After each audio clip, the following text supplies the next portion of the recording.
신명기 40번째 시간입니다. 오늘 말씀은 신명기 24장 1절부터 5절 말씀입니다.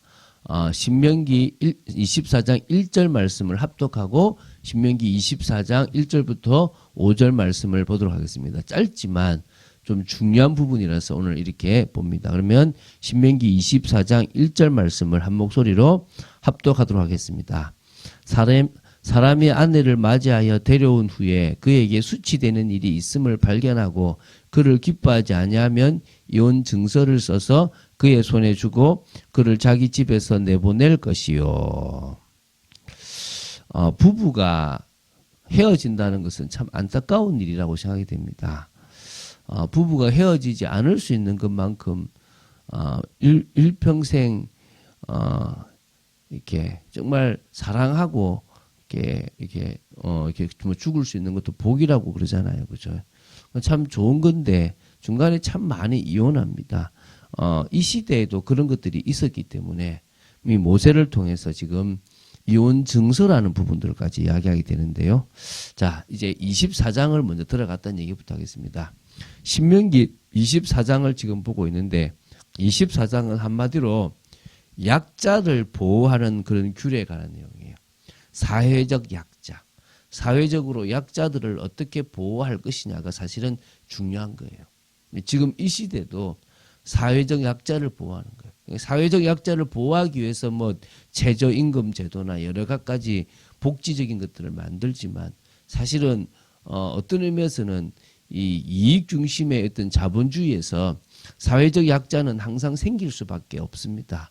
그 사회적 약자에 대한 배려들을 이 나라나 또 교회는 만들어 가야 될 필요성이 있는 거죠.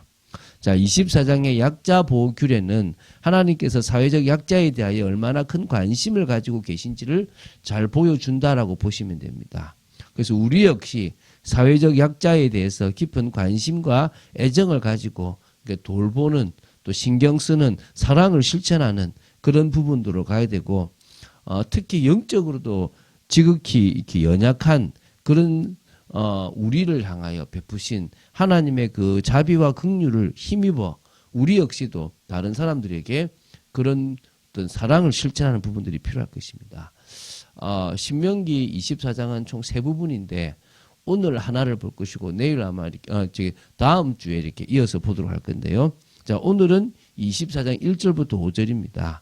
24장의 계시 부분으로 보시면 되고 특히 이혼녀에 관련된 규례와 신혼 남자, 다시 말하면 갓 결혼한 남편에 대해서 이렇게 보호해주는 그런 규례입니다.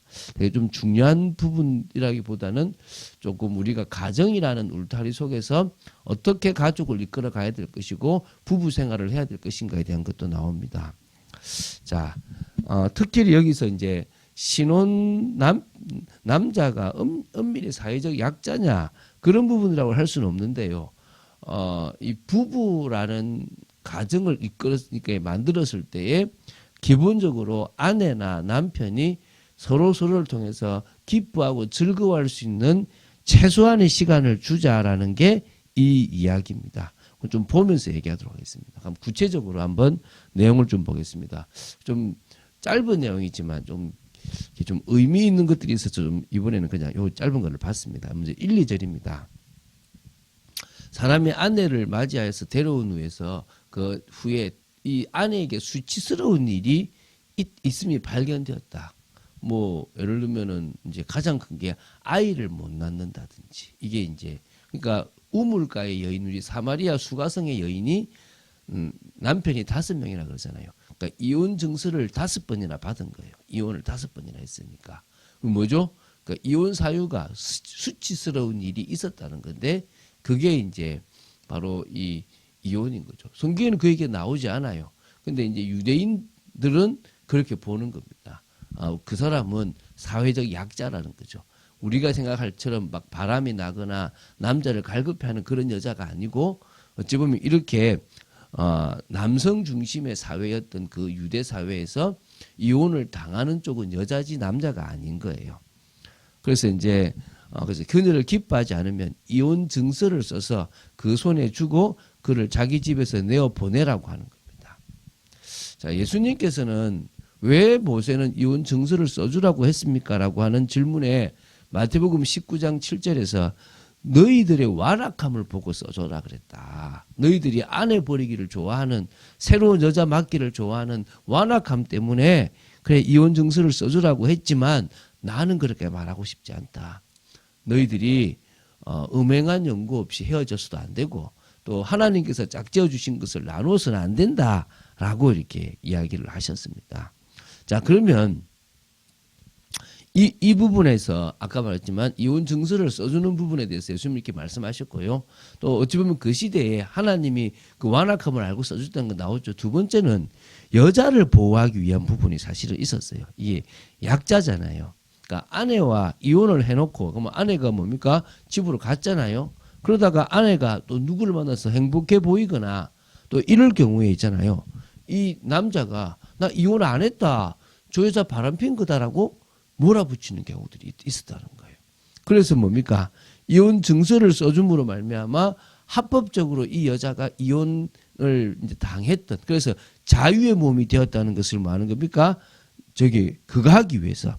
그러니까 한마디로 이제 다른 남자에게 가더라도 괜찮은 거예요. 그러니까 그런 여자의 인권을 보호해주기 위해서 만든 법이라고 보시면 됩니다. 그래서 남자에 비해서 상대적으로 약자였던 여자에게 이혼 정서를 써주게 함으로써 여자가 남편에게서 해방되어 마음대로 재혼할 수 있는 길을 열어주는 이게 지금 이것의 목적이었다는 거예요. 그러니까 한마디로 부부 간에 끝까지 믿음과 사랑으로 가면 되는데 안 되잖아요. 그죠? 이런 부분을 법적으로 이렇게 지켜준 거라고 보시면 됩니다. 3절, 4절을 보면요. 이혼 증서를 받고 집에서 내보냈거나 여자가 다른 남자로 시집을 갔다가 다시 이혼을 또 당할 수도 있잖아요. 두 번째. 혹은 그 둘째 남편이 이제 죽었다고 하면 이 여자는 또 혼자 됐잖아요. 그러면 처음 이혼 증서를 써준 남편은 그녀를 다시 아내로 데려오면 안 된다는 거예요. 이거는 여호와 앞에 가증한 거라고 사절에 나와요. 하나님이 주신 땅에서 범죄하지 말라고 이렇게 얘기를 하고 계십니다. 그러니까 다시 말해 하나님께서 짝지어 주신 부부의 관계를 여자의 수치스러운 일, 뭐 다시 말하면 뭐 아이를 못 낳는다든지 뭐 여러 가지 뭐 여자로서의 잘못된 부분들을 가지고 뭐죠? 이혼 사유가 되어서 이혼을 했다고 쳤단 말입니다. 그러고 나서 이제 뭡니까? 다시 뭐 어떤 이유에서 보니까 저 여자가 최고나 그 수치스러운 거 아니더라. 다시 너를 아내로 맞을게 라고 한다는 것은 앞에 결정 내렸던 그 내용이 뭐죠?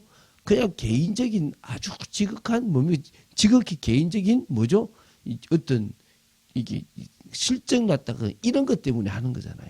그걸 죄라고 본 거예요. 그러니까 뭡니까? 받아들이지 말라는 거예요. 첫 번 이혼 증서를 써줬다면 그 사람하고는 뭐요? 다시 합치지 말라는 거예요. 그러니까 한마디로 신중하라는 거예요. 신중. 이혼 증서를 써줄 때도 그냥 하는 게 아니라 진짜 수치스러운 일이 있으면 그렇게 하는 거예요. 그러니까 어찌 보면은 예수님의 어머니 마리아가 요셉과 약혼을 했는데 그때 임신한 사실이 드러났잖아요. 그때 이 요셉이 조용하게 그것을 뭐요? 마무리 지으려는 거예요. 그 어떻게 보면요, 저 여자가 지금 나하고 결혼을 하기로 해놔놓고 다른 남자하고 잤다라고 하면서 돌로 쳐 죽여도 되는 거예요. 이 율법으로 본다면. 그것이 아니라 그 여자에 대한 배려로 조용히 끝내려고 했다는 거예요. 그것처럼 어떤 의미에서는 배려와 사랑이 필요한 부분들이 있다는 거예요. 자, 5절을 좀 보도록 하겠습니다. 자, 하나님께서는 새로이 결혼하여 아내를 취한 자는 군대로 내어 보내지도 말고 또 직무를 맡기지도 말아서 1년 동안은 집에 한가히 거하면서 그 취한 아내를 즐겁게 할 수 있도록 하라는 거예요. 여기서 좀 주목할 것은 결혼한 남자가 1년 동안 군대에 안 가는 게 아니에요. 뭔가 직무를 맡지 않는 게 아닙니다. 뭐죠? 아내를 즐겁게 해주는 일을 하라는 거예요. 아내가 어디 가고 싶다면 가고 뭘 해달라면 해주고 또 여러 어찌 보면 부부 생활도 마찬가지고 그런 것들을 통하여 아내를 즐겁게 하라는 거예요. 그 말은 또 아내 역시 남편을 뭐요? 즐겁게 해주라는 겁니다. 그래서 그 당시로는 남성 중심이니까 남자에게는 항상 되어졌겠죠. 여자를 더 맞춰주는 그걸 하라는 것은 공평해지라 이런 부분도 있지 않겠습니까? 그렇죠? 그래서 국가적인 어떤 그 직무나 군복무와 같이 중요한 일이라 하더라도 뭐요? 진짜 이 뭐죠? 결혼을 한 지 1년이 안 될 경우에 또 집을 지은 지 얼마 안 될 경우에는 그것에 대한 기쁨과 즐거움을 만끽할 수 있도록 하라는 거예요. 그래서 이게 지금 오늘날에도 결혼을 하는 이유가 자기를 위해서 결혼을 하잖아요. 그것이 아니라 상대방을 진짜 사랑한다면 상대방을 위한 배려가 필요하다는 거예요. 상대방에게 필요한 것들을 채워주는 부분들이 사실은 이 부부로서 되게 중요한 거거든요. 이게 안 되니까 서로 갈등이 생기는 거예요. 저는 이 지금 신명기 24장 1절부터 5절 말씀을 우리 많은 사람들이 묵상하고 또 묵상해 생각하고 정말 나 중심의 그런 결혼이 아니라 상대방을 배려한 상대방을 위하는 그것이 정말 무엇인지를 생각하고 서로가 신앙 안에서 만들어가는 그런 것들이 해야 된다는 거 생각됩니다. 가정이 너무 중요하거든요. 그래서 이 부분을 지금 이렇게 다 다루었다는 이유는요. 지금 이 사회가 가정이 너무 많이 무너졌다는 거예요. 주로 용서하지 못하는 부분에서 이 부부 관계가 많다는 것입니다. 물론 모든 게 다 잘못이라고 하지는 않습니다. 항상 그것이 정말 힘든 경우들이 있었죠. 너무나 큰 충격으로 다가오는 경우도 있었고 그것 때문에 어쩔 수 없는 경우들도 있었다고 봅니다. 그래서 우리가 이제는 더 신중하게 이 모든 것들을 생각하고 결정해야 될 이유들이 있고 기도해야 된다고 봅니다. 그런 축복을 누리는 여러분 되시기를. 그래서 정말 이번 주간에 더 주님을 바라보는 참응답 속에 있기를 주 예수 그리스도 이름으로 축원드립니다. 주는 그리스도이시여 살아계신 하나님의 아들이심을 고백합니다. 저희들이 부부로서의 관계가 늘 온전히 되어지는 축복 속에 있기를 간절히 소원하며 하나님의 뜻을 이루게 되기를 간절히 소원합니다. 정말 사랑이라는 관계, 하나님을 향한 믿음의 관계 속에서 풀어갈 수 있도록 지켜주시옵소서. 주 예수 그리스도 이름으로 기도드립니다. 아멘.